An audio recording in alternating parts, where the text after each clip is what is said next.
Hello, this is Scott Lane with People Powered Press, also one of the admins for the Facebook closed group called We Will Not Support Hillary Clinton. I will attempt to put some of this text from this video online so you can read it in case you're in Wells Fargo Center.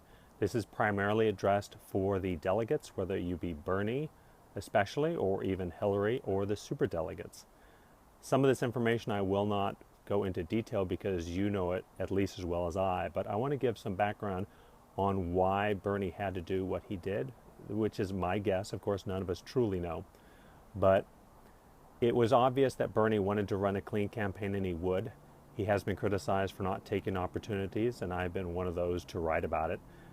It's not just those damn emails. It's actually what those 33,000 deleted emails represented, which was the worst kept secret in Washington, D.C., which is the massive corruption to avoid not only election laws and Freedom of Information Act, but to make sure there is no quid pro quo seen for the multi-billion-dollar Clinton Foundation, which Washington Post lists as $2 billion. But if you start talking to experts, it's likely more like a $5 to $10 billion enterprise of money that has flowed through the Clinton Foundation to various forms of the government.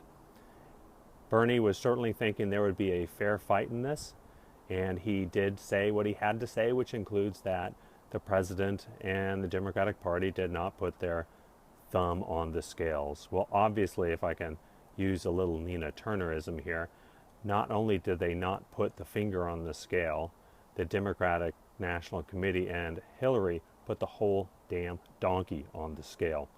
So, knowing all this, why did Bernie drop out? It is my assertion that Bernie, who's about the most fearless person I've ever met, and many of you have met him as well, of course, know the same. He has one Achilles heel. They're providing a false story that it had to do with the committees that he's on and the seniority. Come on, we know that's not true. His Achilles heel, it's very obvious, and he stated it, of what gives him the most joy. It is his kids, it is his grandkids. When he first did the endorsement, you noticed that Jane was nowhere to be found. What major event has he been at in the last 20-something years where Jane was not present?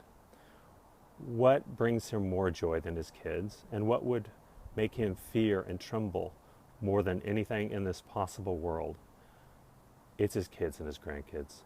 So before you feel frustrated with him, and if others around you are getting frustrated or angry with him, how could he give in? Ask yourself this: if Bernie's willing to do anything, would he also be willing to risk his family? And I think the answer to that is no. If you will, I'm going to have a slight detour and do note that part of his juggernaut took a couple of wrong turns, and there were moles in the party, and those have been documented. So I think it has also been clear that because of these moles, and he has found this out over time, that he knows they can get to him. So I think that threat that whoever gave it to them, in so many words, he knew how serious they were. If he also knew about all the different investigations, he also knew not only how much greed, power, and money affects them. I'm talking Hillary and Bill, or Shillery as we call her, but also the fact that there is a body count around her. There is a CIA connection where people go missing, massive election fraud, torture around the world. This has come home to roost for people around Bill and Hillary. Let's not pretend that this doesn't happen. This is not a vast right-wing conspiracy. We are all here as progressives and mainly independents and Democrats, but certainly other parties as well. This has nothing to do with party. This has nothing to do with politics. This has to do with the greed, the absolute power. This has to do with a coup. This is essentially a bloodless coup, pre-election style. We all know that with the election fraud that we as the State Department would have stated that this was a pure out-and-out fraud.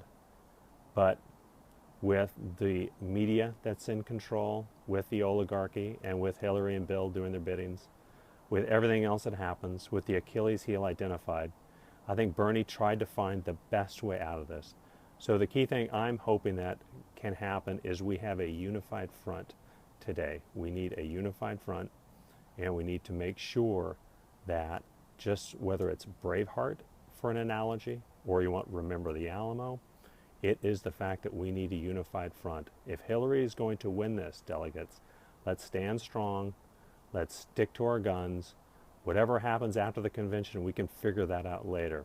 But for now, we need to make sure if she wins this, that she has to win it in her cheating, underhanded, slimy way that she has absolutely no hesitation to do, since you can see what happened when she had her good friend, her BFF, DWS, was finally outed for all of her corruption, that she promoted her. And that is precisely the signal that Hillary wanted to, in all of her arrogance, is the fact that if you're corrupt and you are following what she and Bill want, they will back you up.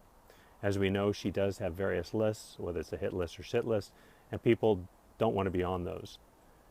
If I can do one more thing to say about what Bernie did. Bernie was stuck in an awful position, and Jill Stein talks about this. And I'm saying this because a lot of people are also bad-mouthing Jill. I think what we need to understand is Jill has had Bernie's back for many years, and over the last many months, she has done her best to attempt to say what Bernie couldn't say. Bernie was stuck in the Democratic Party. They kept pressuring him not to badmouth the Democrats, not to talk about the massive election fraud, not to talk about vote rigging, not to talk about so many other issues that the Democrats did to keep tying one hand and then another hand behind Bernie's back. Out of all this, after all the votes that were stripped and flipped, he still almost won. So please hold your ground tonight. I know you filled them out in the morning for the slips, but whatever happens, whether it's first, second, third ballot, please stick to your guns. Some are calling for Dem exit and calling for delegates to leave the arena. Personally, I'm not sure what to do. I would think my gut would say, please stay in the arena, as painful as it is, and find other ways to have civil unrest. If it means that we literally have 1,800 people with blue tape over their mouths once in a while, or different signs, or whistling, or doing some sort of noise, stomping your feet, whatever it may be, I think we need to find creative ways to make the public understand, and realizing, of course, that the news media is altering the audio in this, so we drown it out. We may need multiple ways, multiple video ways to, throughout the arena, show that this is not a unified front, that we are quite upset about not only what has happened to Bernie, but what has been done to the entire country and the world by having this supposedly bloodless coup that has happened in a pre-election fashion. We understand there are ramifications for the U.S. and the world that are going to be dramatic. And for those that use fear of Trump, we know that he was put in there by Bill and Hillary. He is a controlled opposition. Trump is the oligarchy's choice as well. He's going to play the game. He's not an outsider. We know he's the Overton window effect to attempt to make even Hillary look good. We need to understand that we'll fight that fight another day. But for now, we just need to stand strong. Thank you for all your amazing support and for listening to the screeching bullshit coming from the Democratic Party. And last but not least, as you're doing this, I know Bernie has stated that as a personal favor, please, be polite, be respectful, don't turn your back, don't do all sorts of other things. I know Bernie's forced to say that. But what would Bernie really want to do? I mean, what if you do all turn your back? I do not see why that is so incredibly disrespectful. I think you might want to consider that. That is probably the most visual cue that the corrupt corporate government media complex cannot wipe out. We need to find ways to make sure that this is not okay. We're not fine with it, and we are not going to go down without a fight, a huge fight, like Remember the Alamo or Braveheart, all the way to the end. We will fight. We'll fight hard. Please fight to the end of the convention if you can.